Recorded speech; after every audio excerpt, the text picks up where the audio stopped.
messieurs, bonsoir. Jeudi 12 décembre, je vous souhaite la bienvenue dans ce journal. Le président de la République était depuis hier à Berlin, où il avait été accueilli à son arrivée par la chancelière allemande Angela Merkel. Tout de suite, un entretien de plus d'1 heure au centre des échanges, la coopération bilatérale et la situation au Mali. L'Allemagne a déjà débloqué les 100 millions d'euros promis à Bruxelles dans le cadre de la reconstruction du pays. Le récit de nos envoyés spéciaux à Berlin, Oumar Moussa Traoré et Idrissa Traoré.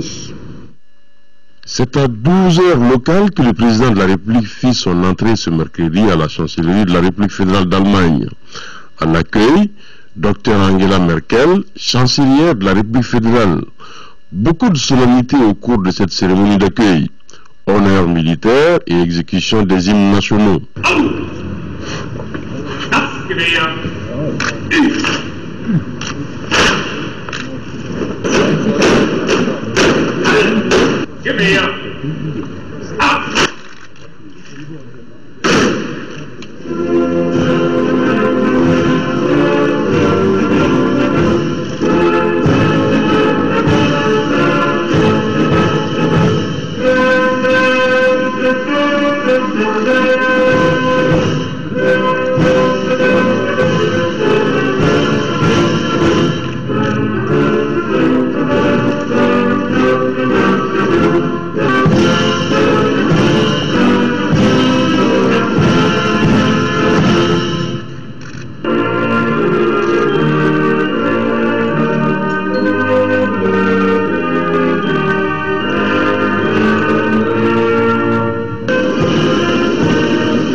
Au centre des échanges, la situation au Mali, la coopération bilatérale ainsi que celle avec l'Union européenne.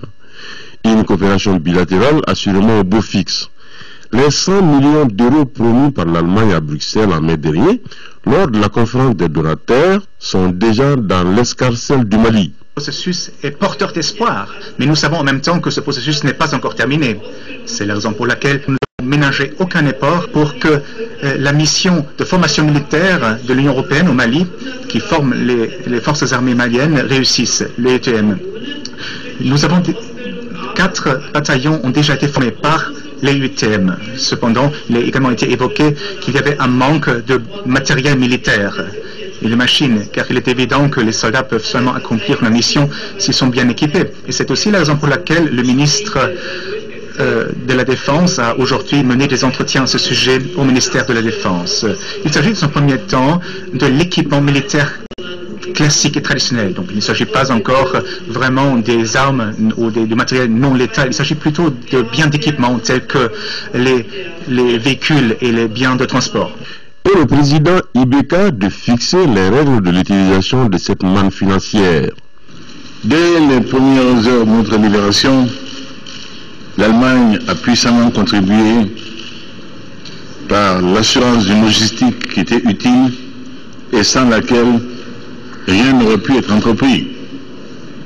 De cela, comme de toute la coopération avec votre pays, nous devions devenir vous dire notre reconnaissance et notre souhait que cela puisse continuer dans un cadre de coopération bilatérale rénové, adapté, avec l'engagement à ce qui nous concerne au Mali, de faire en sorte que vous, nos amis allemands, ne soyez pas déçus.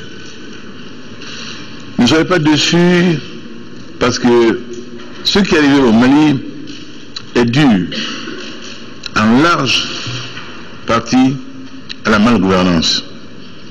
Et cette malgouvernance, nous avons, mon équipe et moi-même, décidé d'en faire notre deuil. Nous avons besoin du respect, de la considération, de l'amitié du monde. Nous savons qu'aujourd'hui, en les temps où nous sommes, cette amitié, cette considération, ce respect, nous ne serons dus qu'autant que nous soyons à hauteur de mérite. Les deux personnalités se sont ensuite prêtées aux questions des journalistes. Au total, c'est une Allemagne fortement engagée politiquement et financièrement aux côtés du Mali dans cette phase délicate de sa reconstruction. À noter que cette étape d'Allemagne a mis fin au périple européen du président de la République. Ibrahim Boubacar Keïta a regagné Bamako en début de soirée. Nous reviendrons plus en détail sur cette visite du président de la République avec nos envoyés spéciaux dans nos éditions de demain. Le Premier ministre Oumar Tatamli a présidé hier la 8e session du comité mixte de suivi des réformes et du secteur privé. La session a fait le bilan des actions menées entre 2008 et 2013. Il s'agit notamment de la création de plus de 14 000 entreprises en 3 ans. Bourama Traoré. Sur les 3 dernières années, le nombre d'entreprises créées au Mali dépasse les 14 000. Un chiffre révélé au cours de la 8e session du comité mixte de suivi des réformes État-secteur privé. À celui-ci s'ajoute la réduction du délai d'obtention du permis de construire de 208 jours à 165 jours et le taux d'imposition fiscale de 51,4% à 49,5%. Ce tableau est loin d'occulter les défis à relever. Nous avons parlé des problèmes de financement, nous avons parlé des problèmes de foncier, nous avons parlé aussi des problèmes de l'habitat, nous avons parlé des problèmes du commerce transfrontalier. Donc il y a beaucoup de problèmes. Il y aura une autre réunion dans 3 mois. Nous allons parler de tous ces problèmes-là et de trouver une solution à tous ces problèmes. La 8e session du comité mixte État-secteur privé doit valider le plan d'action des réformes programmées de 2013 à 2014. Ce plan met l'accent sur la consolidation des acquis. De façon précise, la poursuite de l'informatisation du registre du commerce et du crédit, l'opérationnalisation du guichet unique électronique du commerce extérieur et la réduction du coût des facteurs des unités de production. Par le passé, le Mali avait réalisé beaucoup de réformes. Cependant, aujourd'hui, on s'est rendu compte que malgré ces réformes, quand elles sont faites au début, la matérialisation effective de ces réformes n'est pas vécue par le secteur privé, qui est là, qui aujourd'hui, qui est notre, je dirais, notre baromètre pour nous dire vraiment si ces réformes sont effectives et si elles sont performantes. Nous voulons plutôt aller dans l'amélioration de la mise en application de ces réformes-là. Là, aujourd'hui, le grand défi que nous avons aujourd'hui, et c'est ce que nous travaillons de concert avec vise à améliorer le climat des affaires au Mali. Il s'agit également de permettre au secteur privé de jouer pleinement son rôle de moteur de la croissance économique. Certains projets inscrits dans le programme d'action gouvernementale 2013-2018 seront soutenus financièrement par la Banque africaine de développement BAD. La BAD va donc investir dans les prochains jours 196 milliards de francs CFA, un portefeuille conséquent dans la relance de l'action gouvernementale. Responsables de la banque et gouvernement étaient en conclave cet après-midi à la primature pour discuter des secteurs d'intervention de la BAD dans notre pays. Fatoumata Kone. 300 millions d'euros, soit près de 196 milliards de francs CFA, c'est la somme que la Banque africaine de développement BAD entend investir dans notre pays. L'annonce a été faite au cours d'une réunion entre partenaires et gouvernants. Pour ce faire, certains domaines sont ciblés. La banque est connue pour travailler beaucoup sur le secteur des infrastructures. Nous allons continuer à travailler au désenclavement du Mali. En matière de transport routier, bien entendu, on va aussi continuer à travailler dans le domaine de l'énergie, dans le domaine de l'amélioration de la gouvernance, et nous allons continuer à renforcer ces actions dans le futur. Et enfin, je crois que nous allons attacher une importance particulière au développement du secteur privé. Les ressources dont on pourra disposer sont en ordre de grandeur, ça correspond à quelque chose comme 300 millions d'euros sur les 3 prochaines années. L'État malien fonde beaucoup d'espoir sur cet accompagnement pour la mise en œuvre effective du programme d'action gouvernementale 2013-2018. La coopération entre la BAD et le Mali se porte très très bien. On vient de faire la revue du portefeuille des projets et programmes financés par la BAD au Mali. Et globalement, la situation est au-dessus de la moyenne, même s'il y a quelques projets qui ont des difficultés. Alors nous avons dressé la typologie des problèmes auxquels ces projets sont confrontés et arrêté des solutions. Et comme vous savez, le Premier ministre a sous son autorité un comité interministériel qui connaît des problèmes et difficultés que les grands projets et programmes de développement financés par nos partenaires sont confrontés. Et dans ce cadre-là, il y a un des projets notamment qui a déjà été examiné et des orientations ont été données pour pouvoir améliorer leur gouvernance. Ce financement prend en compte également les projets existants non encore exécutés. Sur le communiqué de la Somagep SA, en raison des travaux programmés à la station d'eau de Dikoroni-Para, la Somagep SA informe ses abonnés de Dikoroni, Lafiabougou, Amdalaï, Sébenikoro, quartier du fleuve, Badiala 1, 2 et 3, Samé, Tomikoro-Bougou, Nyarila et Nyarila complémentaires, Cité du Niger, Badala Est et Ouest, Daoudabougou, Kalabankura Sud, que des perturbations se feront sentir dans la distribution de l'eau potable dans la nuit du samedi 14 décembre de 22h30 à 3h du matin. La reprise du service normal pourrait intervenir éventuellement plus tôt que prévu. La Somagep SA compte une fois de plus sur la bonne compréhension et présente d'avance ses sincères excuses à son aimable clientèle. Ouverture ce matin à Bamako d'un colloque sous-régional sur la criminalité transnationale. Il s'agit pour les pays d'Afrique de l'Ouest de mutualiser leurs ressources dans la lutte contre le terrorisme sous toutes ses formes, donc aller vers une coopération judiciaire internationale. La cérémonie d'ouverture était présidée par le ministre de la Justice, représentant le Premier ministre. Reportage de Mohamed Diarra. Les experts de la justice de l'Afrique de l'Ouest sont réunis à Bamako pour 72 heures. Ils discutent de la criminalité transnationale, un phénomène qui constitue aujourd'hui une menace pour les pays de la bande sahélo-sahélienne et même au-delà. Le but est de mutualiser les efforts afin de mener une lutte implacable contre le terrorisme sous toutes ses formes. Les États doivent tout d'abord exprimer et partager leurs préoccupations sur la priorité qu'ils entendent accorder à la lutte contre l'impunité.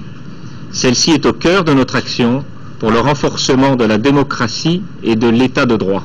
Les panélistes et hautes sommités de la justice africaine et francophone travaillent à approfondir leurs connaissances par rapport aux différents instruments internationaux adoptés et ratifiés par les pays africains. Les attentes principales du séminaire est de mettre sur la table les meilleures pratiques en matière de coopération internationale, de dégager les instruments internationaux formels et informels, afin de s'assurer qu'entre nous, chacun des services de poursuite et les États, nous pourrons lutter efficacement contre la criminalité organisée transnationale. Le choix du Mali pour l'organisation de ce colloque a tout son sens. Et ce n'est pas pour rien que le ministre de la Justice a rappelé les tristes événements survenus dans le septentrion malien du fait des narcotrafiquants. Trafic de drogue, crime organisé, violation des droits de l'homme, trafic illicite d'armes, amputation, flagellation, portant ainsi atteinte à l'intégrité physique des personnes. Pour que de tels actes ne se répètent plus, la coopération judiciaire internationale est plus que nécessaire. La coopération judiciaire pénale est une coopération très importante. Il faut donc retirer aux terroristes, aux délinquants, ce genre de facilitation qu'on retrouve dans les procédures nationales. La lutte contre l'impunité, c'est l'installation de l'état de droit.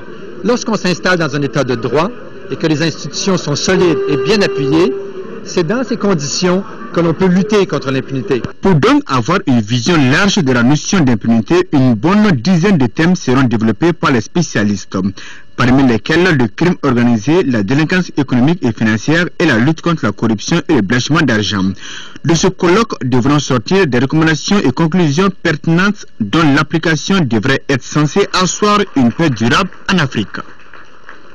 Le rôle du protocole facultatif à la Convention contre la torture ou autres peines, au traitement cruel, inhumain ou dégradant, le sujet est au centre de rencontres internationales ouvertes ce matin à Mali.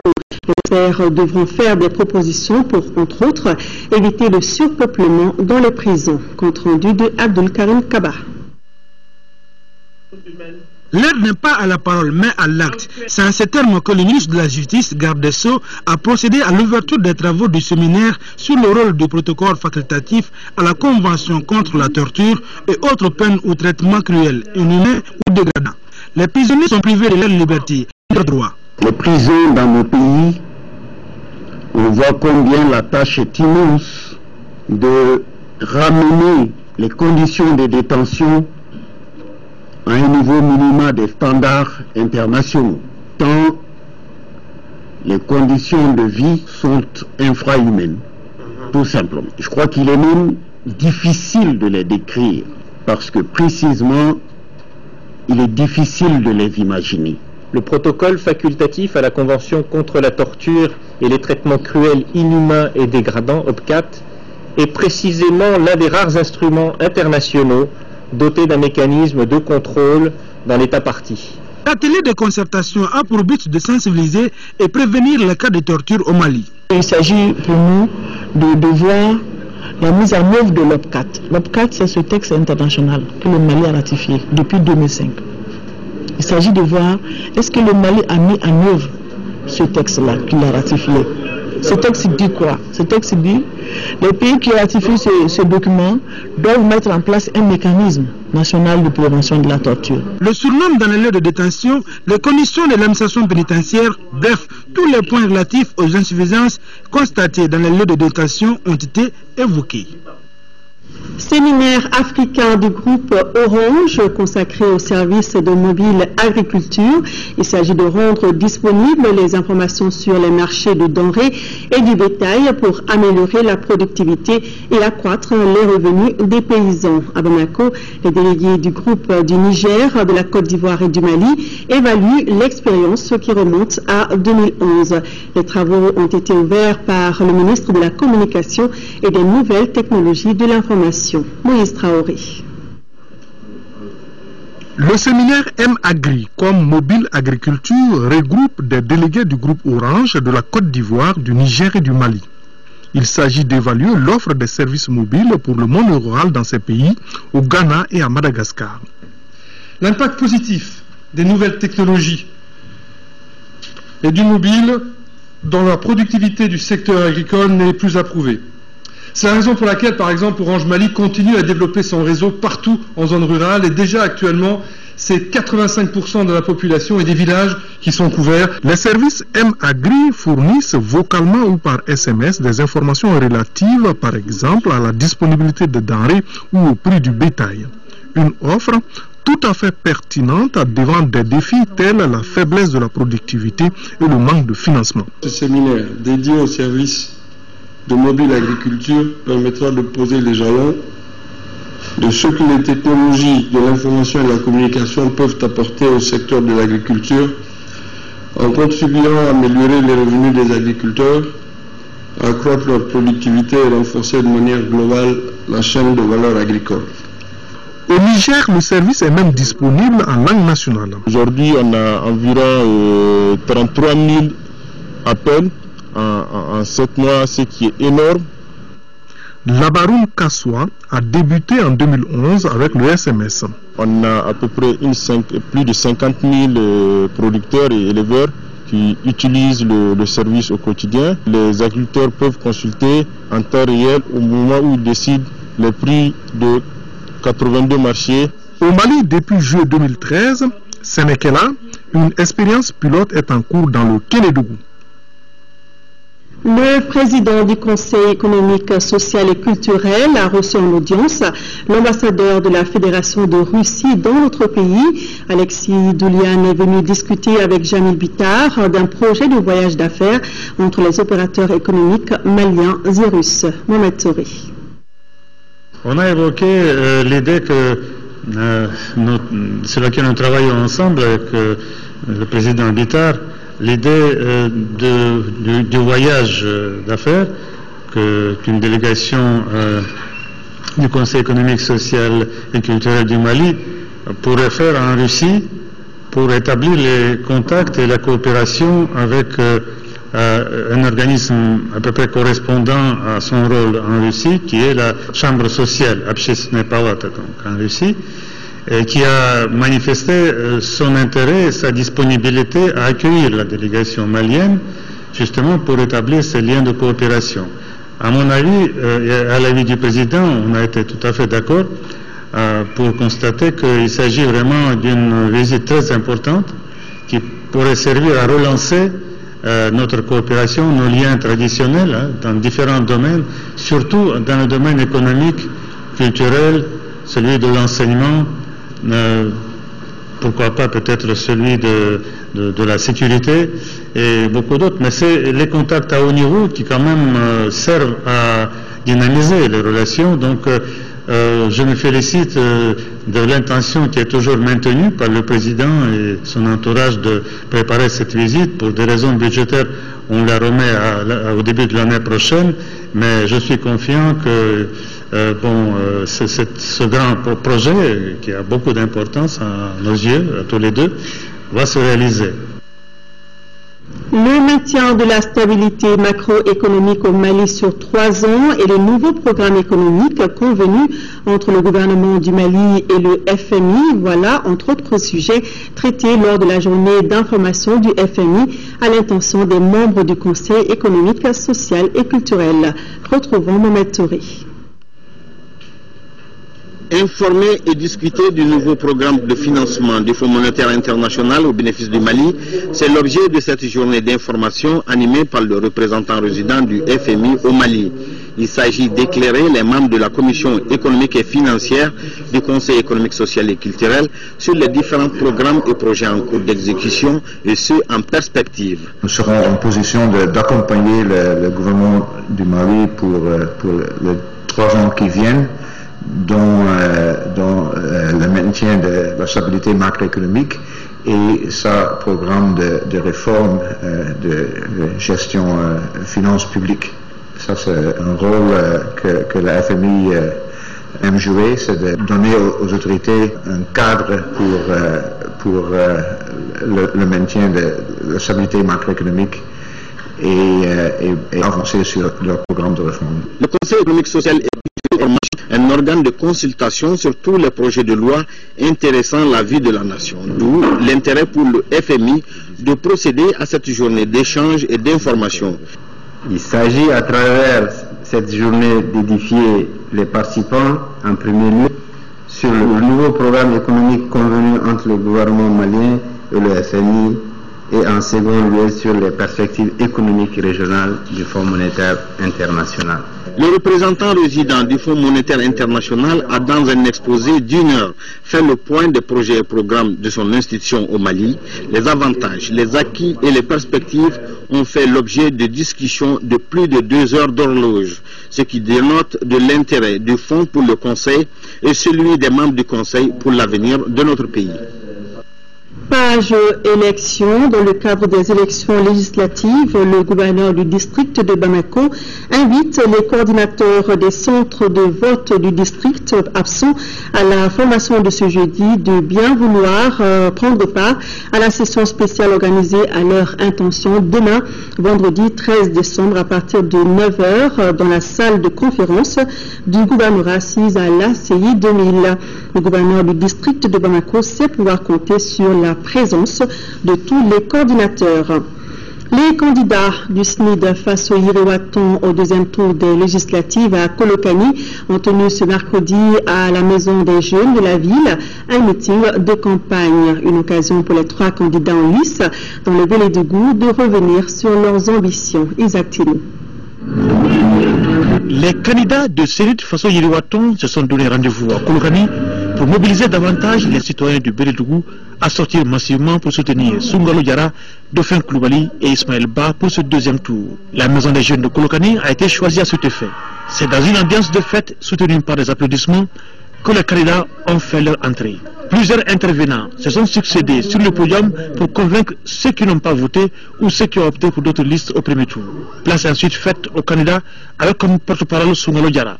Ce dernier a expliqué la vision du groupe pour un meilleur devenir du pays en général et de Kolokani en particulier. Je demande à toute la population de Kolokani, des 10 communes de Kolokani, de sortir massivement, voter pour la liste SNID à Kolokani ici.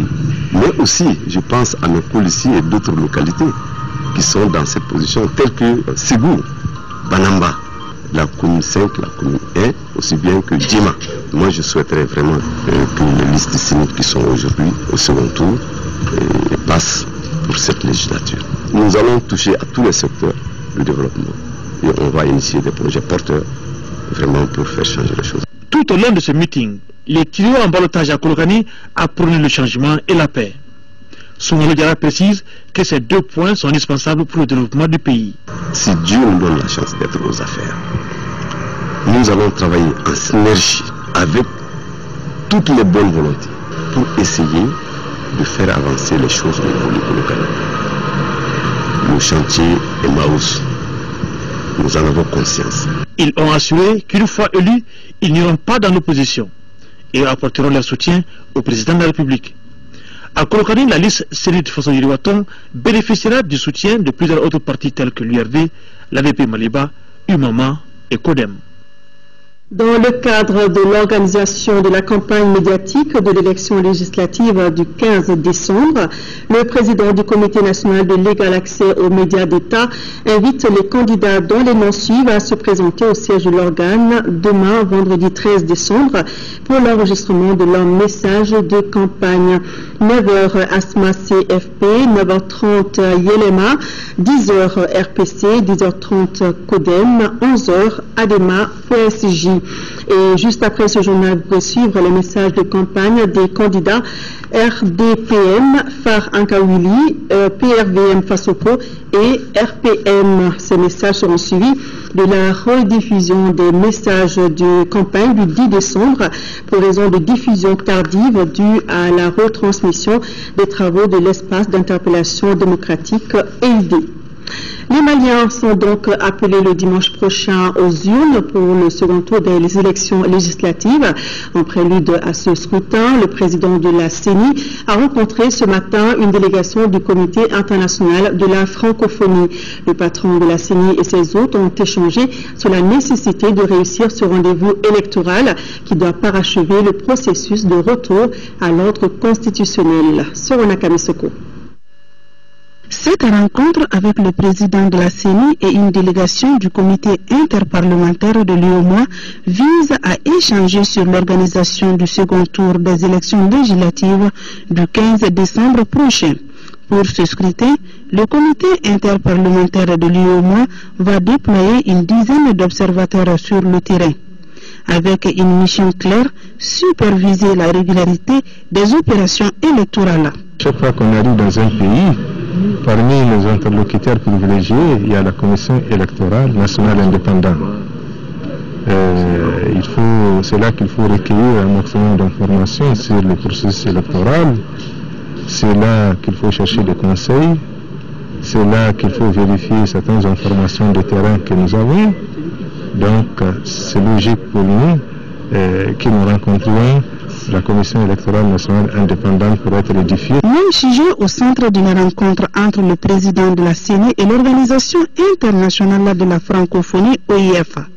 Tout comme l'UOMOA, l'OIF va également déployer une dizaine d'observateurs sur le terrain pour la supervision des opérations.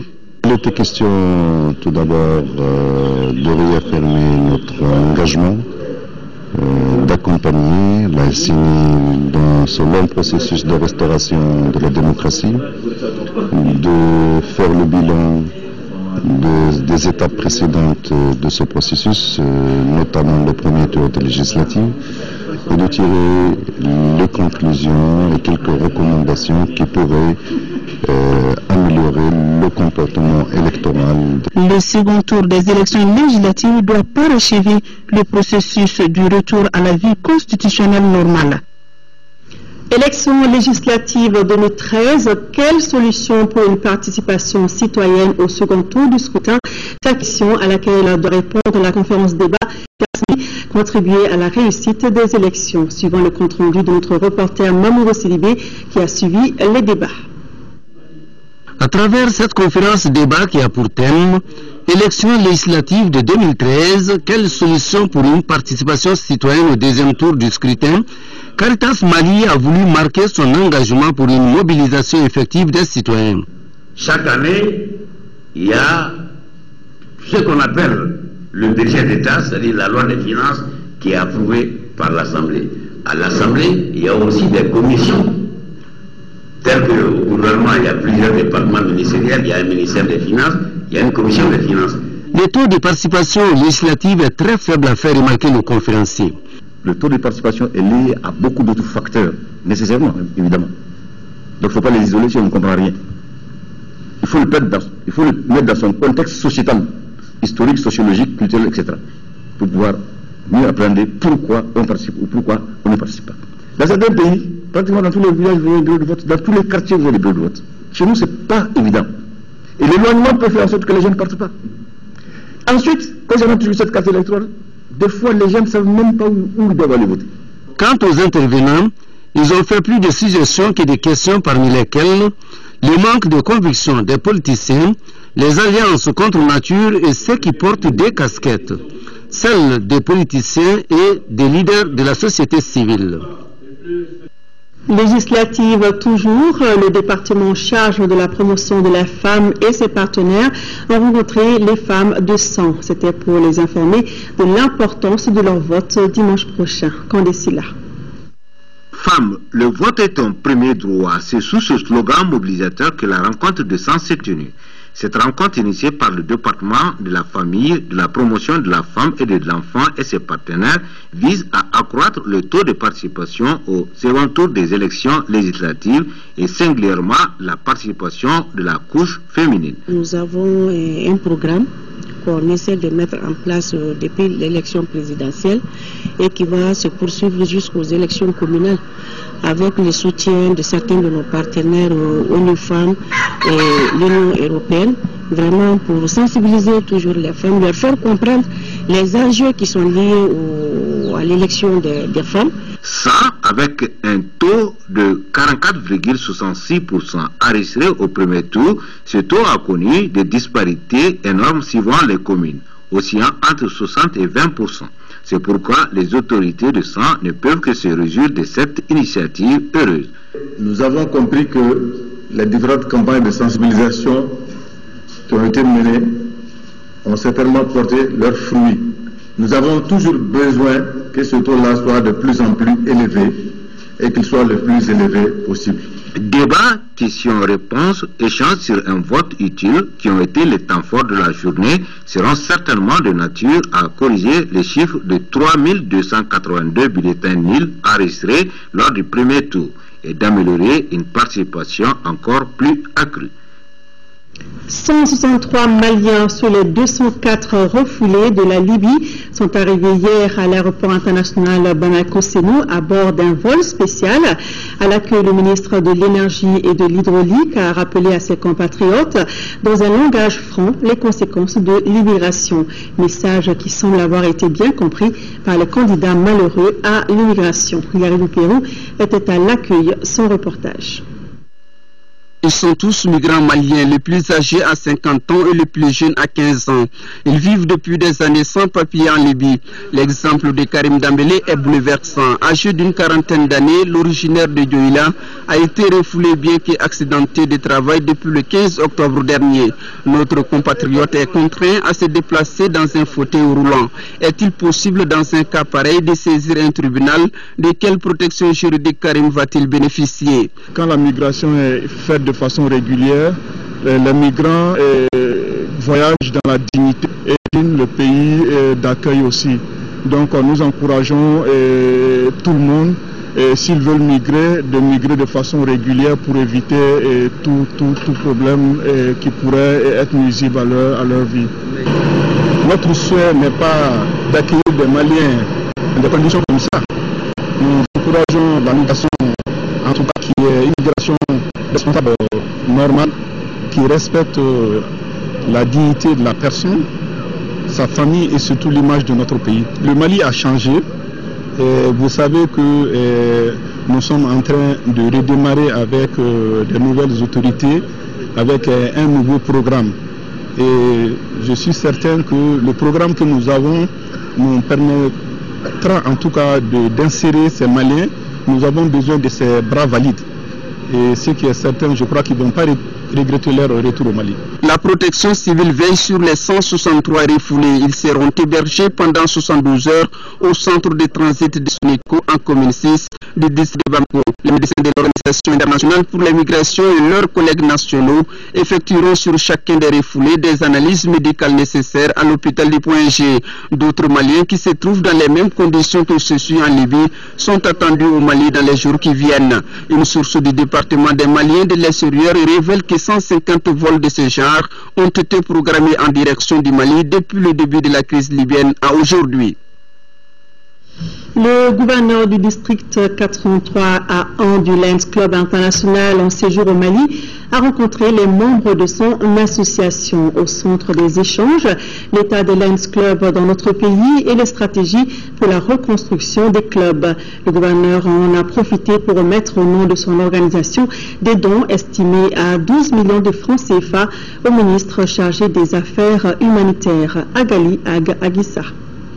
Intronisé pour la période 2013-2014, le gouverneur du district 403 à 1 du Lions Club International entend reconstruire son organisation. C'est dans ce cadre qu'il est au Mali pour constater et visiter l'état de fonctionnement des clubs affiliés. J'ai visité les clubs du Mali et j'ai trouvé des lions engagés. Mais à côté de cela, j'ai trouvé aussi des clubs qui sont un peu, j'allais dire, à la traîne. Pour la reconstruction du Lions Club de Bamako, le gouverneur propose entre autres la tenue des états généraux du club, la formation des membres. Auparavant, le gouverneur avait remis au nom de son organisation des kits scolaires au gouvernement pour voler au secours des victimes des inondations survenues dans les communes 1 et 4 du district de Bamako. Les dons est composé de cartons de craie, des sacs d'écoliers, des cahiers et autres. La requête que nous avons formulée auprès de la fondation du Lions Club International a reçu une réponse favorable et nous permet aujourd'hui, en plus de ce que nous-mêmes avons pu mobiliser au Mali, de mettre à votre disposition des kits scolaires pour une valeur de 12 millions en faveur des populations les plus nécessiteuses. Nous aider dans le premier trimestre de l'année scolaire avec des kits est de ce point de vue-là fort important, fort judicieux. Soyez-en remerciés. Le Lions Club International est une organisation à but humanitaire. Il est implanté dans plusieurs pays du monde. Les responsables du Bureau de coordination des affaires humanitaires de la MINUSMA étaient ce matin face à la presse. Il s'agissait de partager avec les journalistes leurs préoccupations sur la situation humanitaire au Mali. Reportage de Nando Dambélé. La situation humanitaire au Mali consécutive aux événements de 2012 préoccupe plus d'un. Elle se traduit par une crise humanitaire et nutritionnelle, le déplacement de plusieurs personnes, l'accès limité aux services sociaux de base et des contraintes opérationnelles de tout genre. Les Nations Unies, tout comme les autres partenaires du Mali, interviennent à plusieurs niveaux selon des stratégies spécifiques. Objet de la présente conférence. C'était une opportunité de partager avec les journalistes ici à Bamako la situation humanitaire pour échanger sur la préoccupation que nous avons et aussi la préoccupation des Maliens. Donc pour nous c'était une opportunité, comme j'ai dit, pour échanger cette information.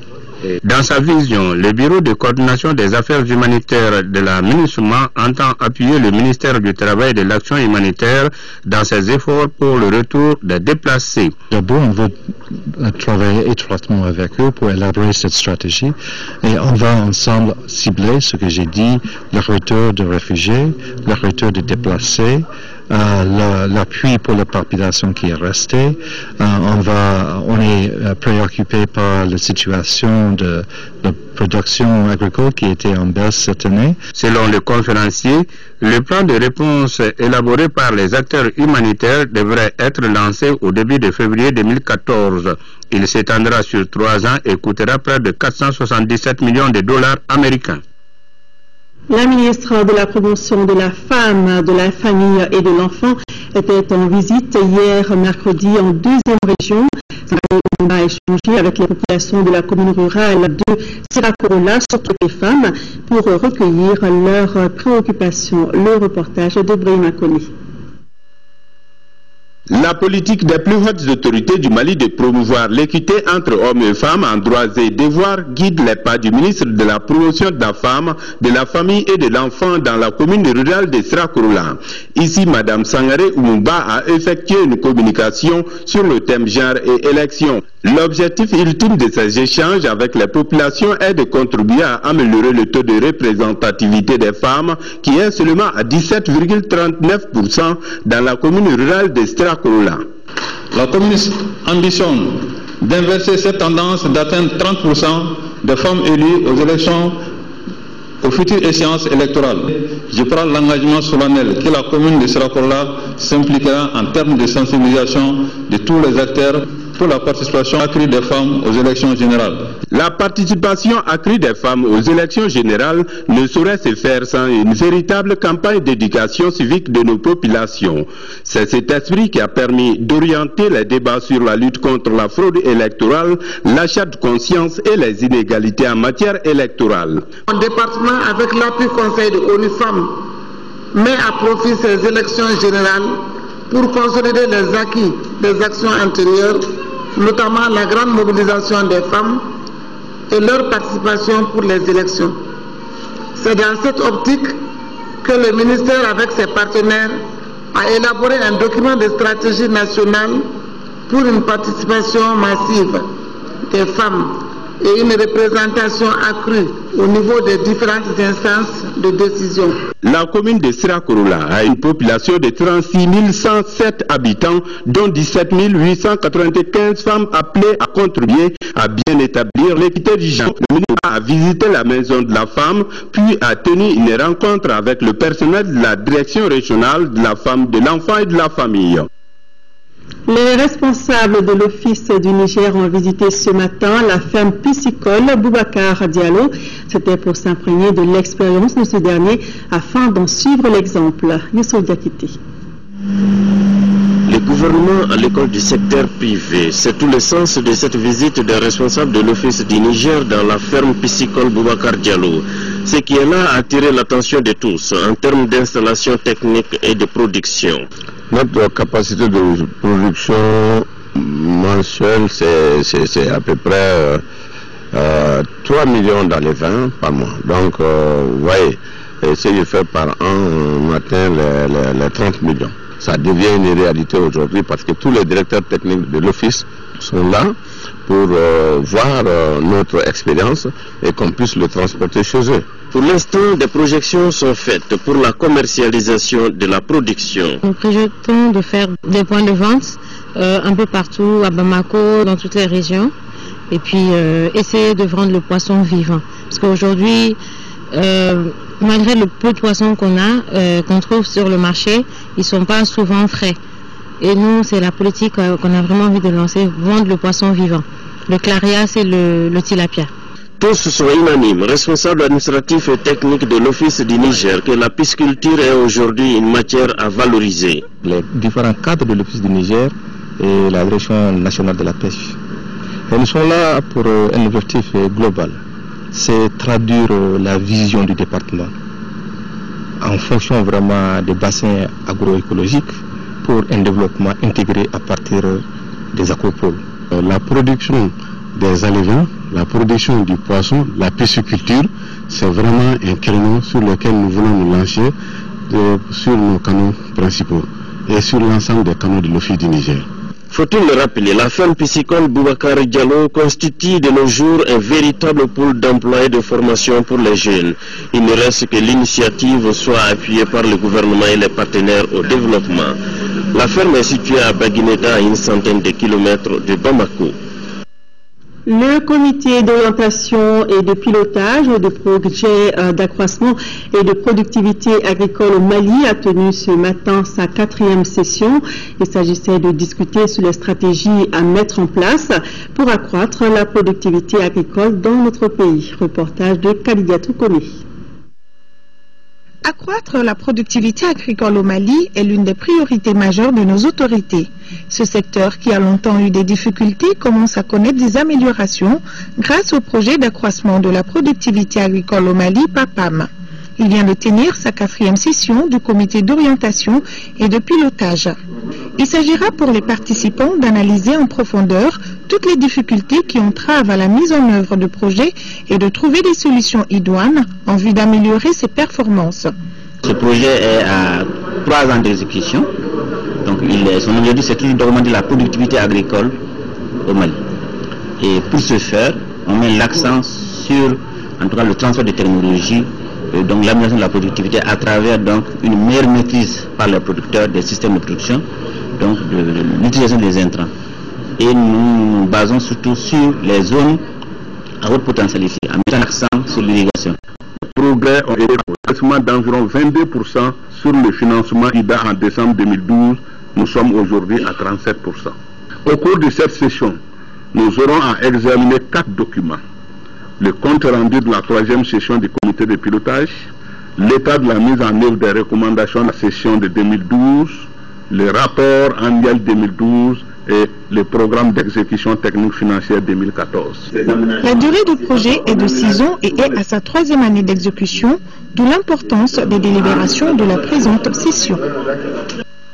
Je vous le disais en début de journal, le président de la République a regagné Bamako en début de soirée en provenance de Berlin en Allemagne. Nous proposons donc les images de l'arrivée.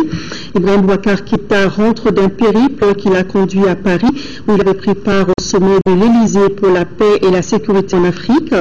Ensuite à Bruxelles et à Berlin où il a effectué une visite officielle. Le chef de l'État a été salué à son arrivée à Bamako, Sénou, par le Premier ministre et les membres du gouvernement. C'était donc tout à l'heure, en début de soirée, à l'arrivée du président de la République en provenance de Berlin en Allemagne. Il a donc été accueilli par le Premier ministre et les membres du gouvernement, entre autres personnalités. Et à suivre après ce journal, la conférence de presse du président de la République, Ibrahim Boubacar Keïta, au Parlement européen, conférence tenue mardi dernier à Strasbourg. 2 ONG évoluant dans le monde rural ont élaboré un nouveau projet. Il s'agit d'un projet de 18 mois qui va appuyer les femmes de 5 communes rurales du cercle de Kati. Le lancement du dit projet a eu lieu lundi dernier dans les communes de Niagadina et Kourouba. Reportage de Cheikh Omar Sangari. Renforcement des capacités de participation des femmes à la gouvernance locale dans les cercles de Kati, tel est l'intitulé de ce projet. Le but est d'améliorer les conditions de vie des femmes dans 5 communes rurales du cercle de Kati à travers la promotion de leurs droits. Les bénéficiaires sont les femmes et les hommes à la fois, mais principalement les femmes. Nous portons une action particulière aux femmes pour qu'elles puissent participer pleinement aux activités des communes à travers les formations, les informations, les activités d'information, de sensibilisation et de plaidoyer dans la commune. Le coût du projet s'élève à près de 121 millions de nos francs, donc 115 millions par le fonds NEPAD Espagne et 6 millions par le consortium 6S GRAP. Les communes couvertes sont Baguineda, Dialakoroba, Muntugula, Niagadina et Kourouba. Je crois que ça sera une bonne idée dans la commune. Les femmes de ma commune sauront maintenant ce qu'est le droit des femmes. Et la décentralisation et l'implication des femmes dans les élections à proximité, je pense que ce serait une très grande chose pour le développement de la commune rurale de Kourouba. Le projet ainsi lancé pour une durée de 18 mois, une contribution à l'atteinte des objectifs du millénaire pour le développement qui prend en compte la promotion des droits. Capitaine Fatouma Konaté n'est plus. L'officier commandant de l'Ordre national du Mali s'est éteint mardi dernier à l'hôpital de Kati. Les obsèques de l'ancien maire de la commune rurale de Kolokaba ont eu lieu hier mercredi à son domicile dans le quartier de Bougoula-Ville. Il repose désormais au cimetière de Wayarma. De Sikasso, la correspondance de Seko Konaté.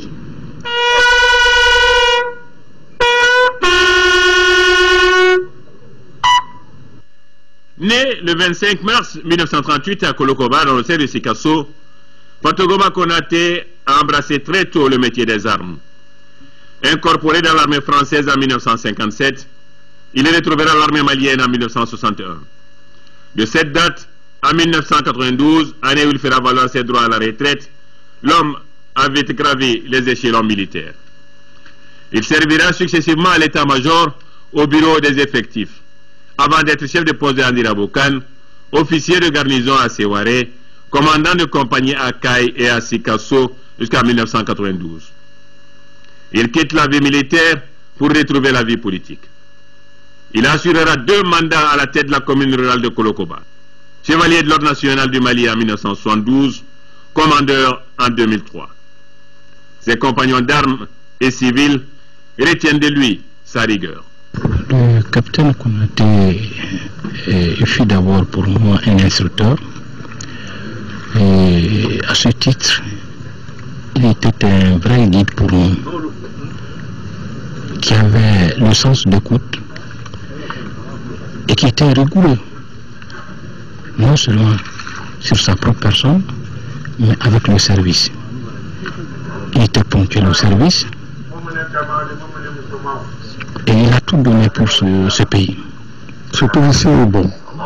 Ce que je peux retenir de lui, de son actif dans l'armée comme à la retraite, il était un vrai officier et à toutes les preuves, il était un gars exceptionnel. Bon, ce qu'il a pu faire durant tout le temps qu'il a fait avec nous, on ne peut que le remercier. Monsieur le maire, Fatouma Konaté a été un homme de confiance, un homme de foi, un homme engagé. Il a été responsable. Fatouma, il a assumé sa responsabilité avec une franchise sans pareil. L'homme a été accompagné à sa dernière demeure ce mercredi par de nombreux parents, amis et collaborateurs. Il repose désormais au cimetière de Wairema aux côtés de ses deux parents. Dors en paix. Que la terre lui soit légère. Amen. C'est la fin de ce journal. Merci de l'avoir suivi.